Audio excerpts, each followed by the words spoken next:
Hey guys, it's Dani Tazai. I was filming some orchid videos and I decided to film a little video for the garden channel as well, and just a short video today, and show you a bit of my next project. I'm so excited. I'm making another bed, another little garden space for my roses and other plants, and another arch.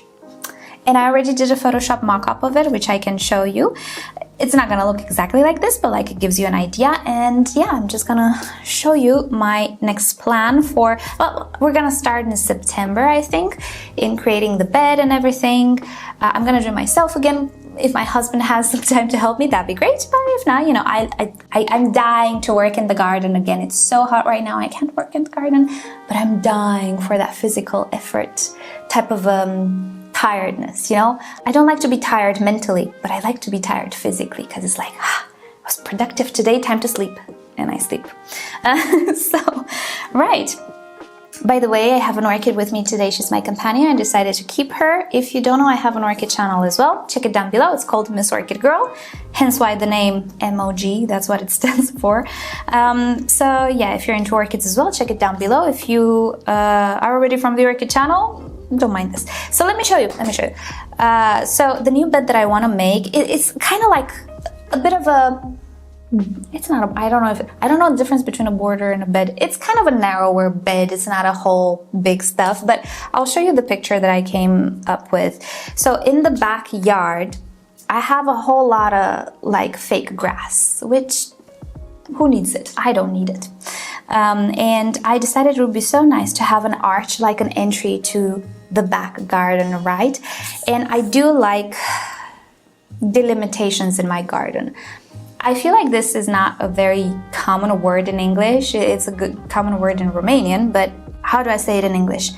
I like to fence off stuff or create like borders or create compartments somehow. Somehow it makes it easier on my mind to visualize or to live with things. If everything is in their own little compartment, for me it's a little easier to handle. I don't know.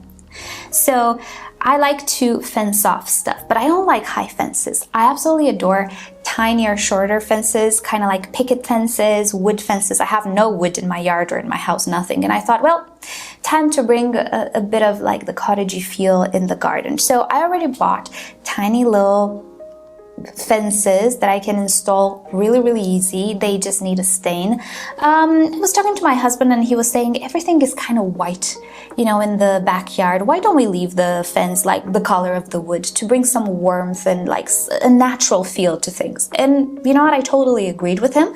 I put one of the fences, there was a different fence, not the one that I'm going to use, but I put the fence next to some plants, next to some roses, and it looked so nice with the color of the wood. It looked very nice and cottagey, so I decided, yeah, that's a good idea. We're just gonna stain the fence for now, and if I so desire to make it white at some point, I will. I really like the white and like pink roses or any type of color contrast, but I will agree, the backyard, especially because we have those walls, is pretty white. So I will leave the fence maybe like that. And I will also arrange an arch, which I already bought this week.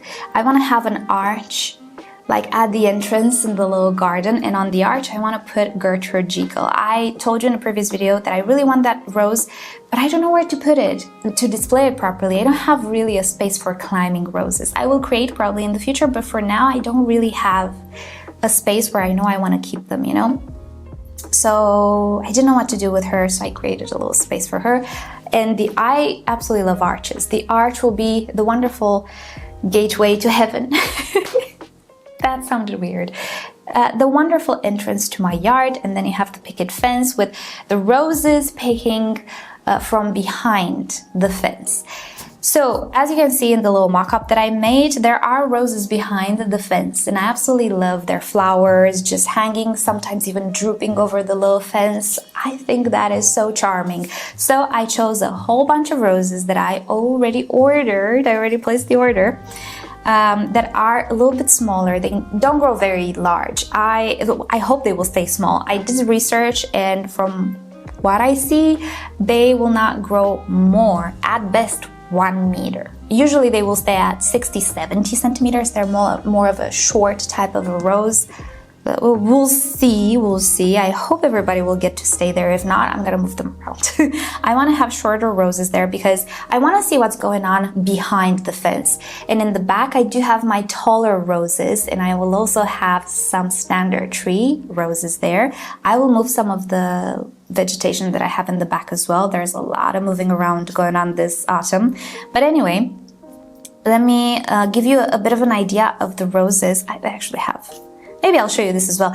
In Photoshop, I actually put where the roses will be with their names, what roses I'm gonna take. So I'm gonna show you the back garden. This is the dream, okay? Will I achieve this? I don't know. But this is the dream. You can see we have the Gertrude Jekyll on each side of the arch. And then next to her, we have all sorts of tinier roses. Most of them are from Fino Gino. All of them are fragrant. I only ordered fragrant roses this time. So most of them are from Fino Gino. Some of them are from Del Bard. One of them is Noack, I think. Some of them you will see they're not in the place. That's because they do fit like in the actual garden. They just don't fit on my Photoshop little page that I did, and I cannot be bothered to enlarge the page and make the icons smaller. Anyway, so some of the roses look a little bit out of place, but I know exactly where they will be and they will fit in the garden.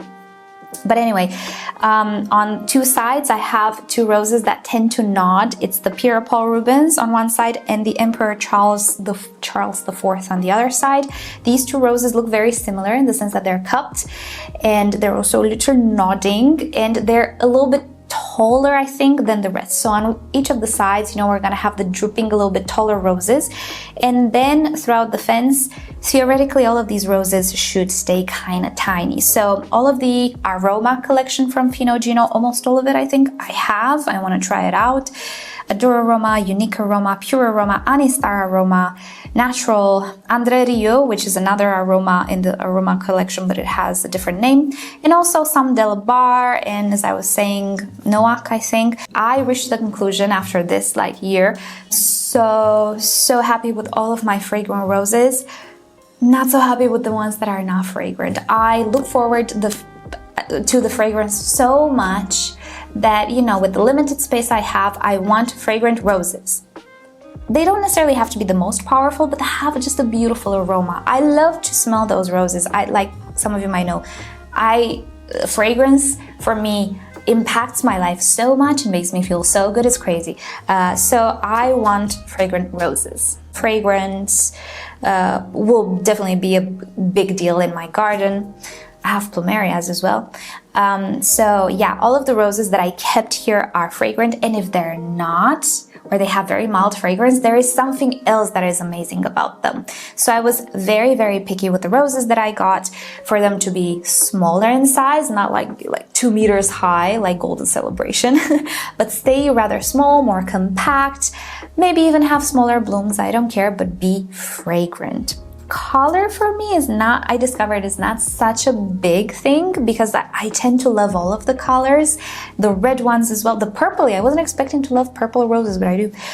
So as you can see, many purple roses here, which is shocking, right, for me. Color, even though it's second to fragrance, is important for me, but not the most important. You will see I have some white roses here as well, because I really didn't have. And yeah, that is the project that I will do as soon as I can in the winter and autumn of this year.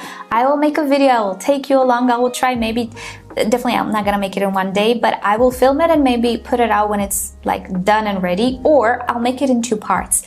Make the hardware stuff, and then when I get my roses, maybe in December, maybe they will ship them in December, I will make another video, an update on the bed with the roses planted, right? And then a 3rd part with the roses in bloom, because they will start to bloom in January, February, most likely, if they wake up. So I cannot tell you how happy I am to do this project and have in my backyard, I see directly from the kitchen. My kitchen actually, I'm so happy. In the living room, I barely have any windows, but in the kitchen, I have all the windows. So from the kitchen, I can see the entirety of the backyard, and I cannot wait I usually sit outside, but even when I'm inside, and having a meal, just look at the garden and admire it, admire all of the blooms and everything. I cannot wait. And before I let you go, as for the roses that are fragrant that I already have and I will obviously keep, goodness, you will see I changed some stuff around. I'm bringing some roses in the back. I'm bringing Raspberry Perfuma in the back, which is a rose that I got very late. She doesn't like the heat, but she's surviving like a trooper. The flowers don't look good, but early in the morning, before the sun actually gets to them, they look great, even in the summer, and they have fragrance. I smelled Raspberry Cupcake or Raspberry Perfuma. It has many names. I smelled it one morning and I cannot describe to you the wonderful fragrance that rose has. It's absolutely enchanting, and it's like the tiniest little rose with the tiniest little flowers because I planted it late. The heat came in, she's not developed. It's enough for me to put her here. Here she will actually have a little bit more shade earlier than in the, now she's on the south side, she's baked in sun all day. But yeah, I cannot tell you the joy that tiny little poor looking flower brought me when I smelled it. So I want her in the back. So you can see there are some changes here. Some of the roses will be standard trees because I like the play on like height. It's pretty. And yeah, I cannot tell you. And of course I will make reviews and stuff as the time comes with the fragrance of the roses. I like that I have many roses that maybe many people didn't hear about or don't have. I love my David Austins, but hey, David Austin doesn't have tiny little roses that Fino Gino does. Some of them are edible. I have some edible roses here that supposedly have a wonderful fragrance and also a wonderful aroma, and you can use them like in salads or maybe on top of sweets or desserts or something. I want to try those. I want this garden to be interactive, and I'm so excited. Oh my gosh. And I've never seen these roses anywhere, so I'm taking some ideas from the Fragrant Roses channel, either I'm just being brave and ordering. I see Fino Gino aroma, whatever, I'm gonna order it. Why not? Nobody has it, I'll make a review on it, it's fine. So I am into trying these type of stuff, and I am into like more tiny roses right now. And who knows, maybe in the future I'm gonna create other like rose beds as well, we'll see. But today I kind of wanted to blab a little bit about this project that I'm preparing for, and maybe show you like this Photoshop picture of my backyard, so maybe you can get some ideas on roses. They're not tried, they're not tested, I don't know exactly how they're gonna smell. For Anistar Aroma, I don't have a review, but I've seen this orchid since last year on the website, and I like the name so much. I like the name. I always wanted to have this rose, but I didn't have like a place for it to display it. Now I do. It's perfect because it's supposed to be tinier, not grow like to impressive heights. Hopefully, we'll see. My golden celebration, oh my gosh, he's gonna get moved to the very back. He's taller than me. So they're not those type of roses. So yeah, I kind of wanted to blab a little bit about this new project that I'm working on and show you and like share this exciting thing. And yeah, cannot wait for summer to be gone and cooler temperatures to come. As I'm recording this, we're actually having the hottest days of this year, 45, 46 degrees Celsius, that's 115 Fahrenheit. It's something. But the roses don't even look like they're bothered. Like my salvia, some of my salvia is finally being like, help. But the roses are like, I'm not gonna give you flowers, but I'm gonna look fabulous in the heat. They look fabulous in the heat. I'm not even stressed with providing shade for them anymore because, I'm gonna wait for the trees to grow. I'm not gonna plant a million trees to offer them shade anymore because they don't care. I'm so impressed with how the roses handled the summer here. I wasn't expecting flowers, but they still gave me flowers early in the morning before the sun fried everything. I enjoyed rose flowers. So happy. But yeah, they are superstars in the garden. So let's end it here because I blabbed enough. Finally have a place for Gertrude Jekyll. I'm so excited. I always wanted to have this rose and I didn't have a proper space to show it off and display it. Now I will. And yeah, stay tuned for major renovation in the garden. I know what plants do well now. I know what companions to keep. Some of my companions didn't survive, but some did. Salvias and lavender, they are super troopers, and certain types of salvias as well. So I have a plan on, getting the same type of salvia for an entire row just to create that homogeny of things. Now everything is kind of all over the place, because it was a test year. I didn't know where things would do well, what things would do well, how will they behave when I need to trim them to make them look good, will they look good? So it was a bit of a testing period. But now I know what colors I like, I know what types of companions I keep and where to put them. So it's gonna look wonderful. I cannot wait. So let's end it here. Thank you guys so much for hanging around with me today and seeing my projects. And I hope you've enjoyed and seeing this, and I hope it inspired you. And stay tuned for September, when the work will finally hopefully finally get to start. In the second part of September for sure. First part is still a little hot. But the second part, we should start to work in the garden yet again. Alrighty, so with that said, thank you so much for watching. I'll see you next time. Bye!